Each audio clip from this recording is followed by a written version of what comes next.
Հա, ուրեմն քննարկում ենք բյուջեի արդյունավետությունը, բայց որքանով կարող ենք լուրջ վերաբերել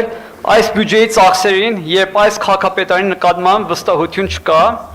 օրինակ, շինարարական ծախսերի վերաբերյալ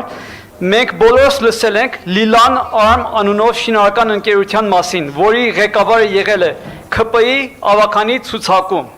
Ես նայեցի ֆինանսական նախարարության Armeps կայքում, որպեսզի տեսնեմ, թե 2019-ից ի վեր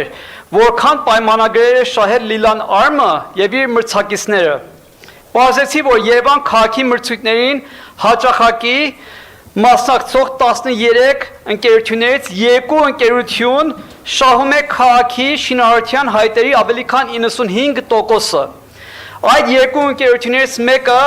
Լիլան Արմը, որը շահել է $25.5 միլիոն պայմանագրեր, իսկ մյուսը 2021 թվականի փետրվարին ստեղծված Capital Shin Construction ընկերությունն է, որը շահել է $29 միլիոն պայմանագրեր։ Այս պայմանագրերի զգալի մասը եղել են հրատապ եւ չեն ունեցել մրցակիցներ։ Սա աղյուսակն է Capital Shin, Lilian Arm։ Մնացածները, օրինակ Olymp Shin, Edgar Shin, չգիտեմ, Kotak Shin, մնացածները մի քանի $100,000 են շահել։ Այս երկուսը հիմնականում շահում են քաղաքապետարանի հայտերը։ Իդեպ Լիլան Արմը 2000 թվականին է ստեղծվել եւ մինչեւ իշխանափոխությունը նա շահել էր ընդամենը $400,000 պետական պայմանագրեր, որտեղ կա մրցույթ եւ կա ՔՊ-ական մրցույթ։ Անդադ մրցույթների մասին է խոսում։ Սա է ձեր մրցույթի ձևը։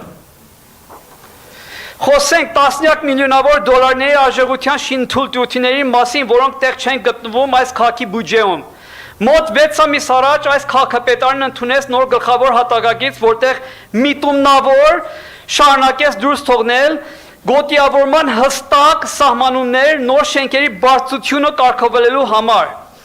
Երևանը աշխարհի հազվադեպ քաղաքներից է, որտեղ շենքերի բարձրությունը թույլտվությունը տրվում է քաղաքապետի հայեցողությամբ։ Իսկ ինչու հայեցողությամբ եւ ոչ հստակ սահմանումներ նորմալ երկրների նման։ Պատասխանը դուք մտածեք։ Սիրուն աշկերի համար 15-20 հարկանի շենքի թույլտվություն չեն տալիս,